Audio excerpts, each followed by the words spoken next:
Our final storyteller of the evening is becoming no stranger to the FIST stage. So coming up, we have Ash.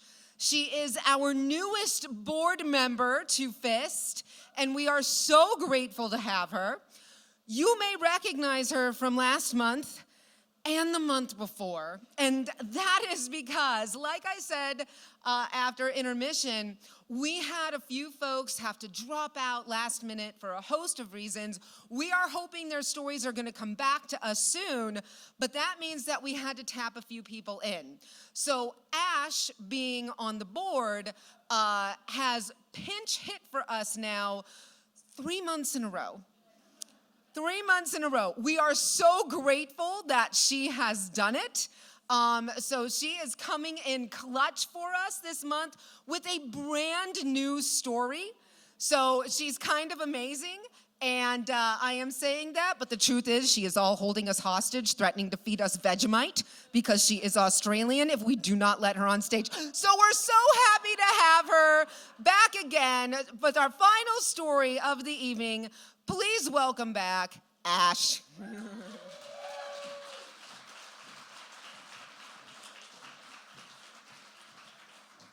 It's called cultural enrichment, Vegemite. And you're welcome, Mel. I started in Porto, Portugal, the coastal route. It was 2024, and I had just quit another job. Not in a dramatic mic drop kind of way. Well, okay, it was a little dramatic. I was a director at a renewable energy startup based in New York. I had the title, a big reputation, and hundreds of thousands of mileage plus points.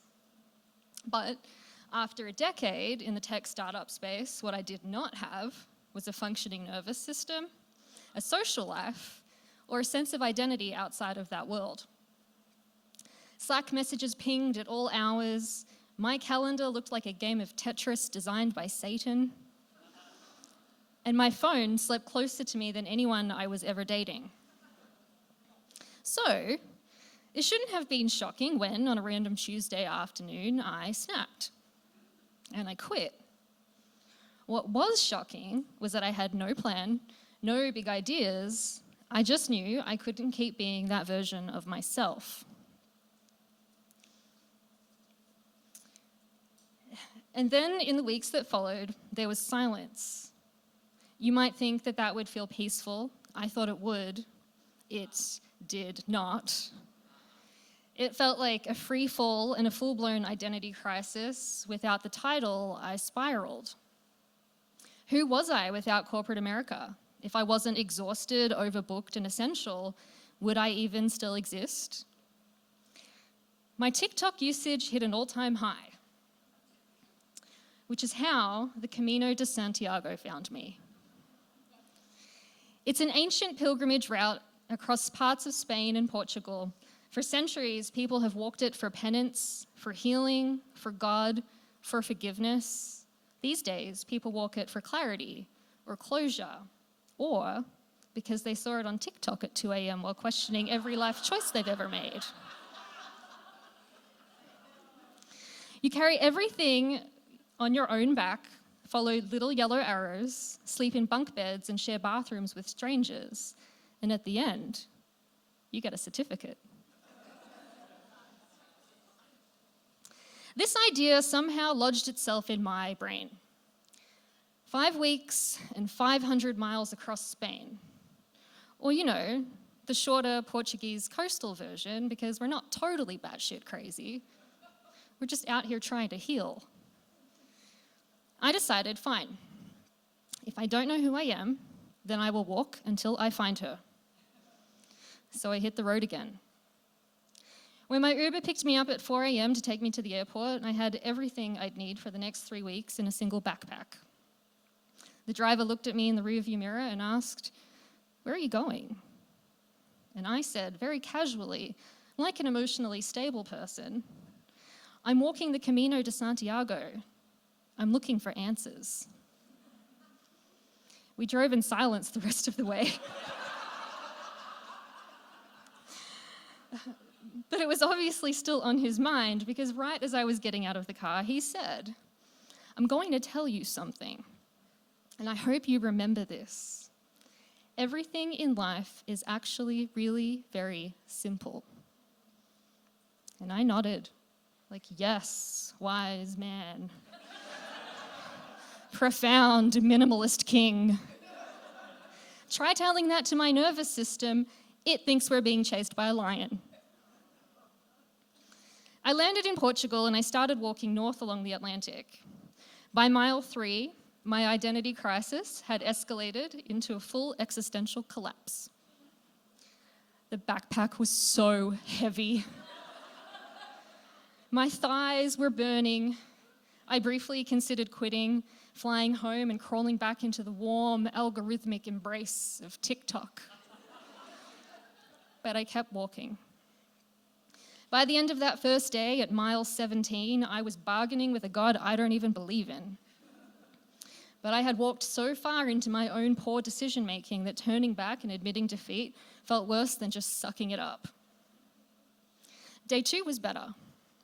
Boardwalks for miles, the beach to my left, the Portuguese countryside to my right. I found a groove and I made some friends. I felt capable. Until I removed my sock that night and discovered the largest blister I've ever had in my life. I stared at the first aid kit like it was written in another language, because it was. I was in Portugal. Inside, I was screaming, "Why is this so fucking complicated?" And then a woman walked over. She barely spoke a word of English, but she sat down next to me, took my foot in her hands, and quietly bandaged it. There was no shared language other than, si, easy. And then when she was done, she smiled and said, "Simple." My face did something weird. And I told her, "Obrigada," because that's thank you in Portuguese, and it's the only word I know. A few days later, my socks were filled with blood and I had blown out my knee. I could barely take another step, and that's when it became abundantly clear to me that I was wearing shoes that were way too small. But as if that was going to stop me. The next day, I somehow hitchhiked my way from the middle of nowhere to a Portuguese mall and I went shoe shopping. I hobbled my way through that store with all my worldly possessions strapped to my back and hobbled out with a new pair of shoes where my very swollen feet could actually move. I had covered 70 miles in 5 days, but I had to accept the fact that the walking portion of my Camino was over. And I was disappointed, mostly annoyed that I hadn't made it to the cathedral by foot. It felt like a failure. And that was tough to accept considering I was out there trying to find myself. That night, the host of the albergue, which is like a hostel, saw me icing my knee, and she asked if I was still planning to make it to Santiago. That was the plan, I told her, but now, I don't know. She nodded and said to me, "You know, the Camino isn't really about Santiago." I rolled my eyes internally because of course it is. It's literally right there on the map. And she kept going and she said, "It's different for everyone. Some people need to finish. Some people need to stop. Some need to slow down. The Camino gives you what you came for, even if it's not what you planned." Now, I am an overachieving lunatic, and I will settle for nothing less than perfection, but even for me, that was hard to argue with. I took a train further north and shared dinner with a large group of pilgrims, all on their own journey. Swedish, Dutch, German, Italian. Some guy strapped my knee for me. I fixed another girl's blister. We drank cheap beer and sang songs around a fire somewhere near the Spanish border. At some point, the Dutch girls confessed that they were in a band. They played an original song. I had no idea what they were singing about because it was in Dutch and I don't speak that either. But it was haunting, almost. So soft and beautiful. I was totally struck. When they finished, I asked, "What's the name of your band?" They smiled. In English, Simplified. My face did something weird again. Actually, I'm sure I looked like a deranged madwoman. "You've got to be fucking kidding me," I said. I hadn't told anyone about my Uber driver or the girl who fixed my blister. I looked around and wondered if I was being punked. Because what the fuck was happening?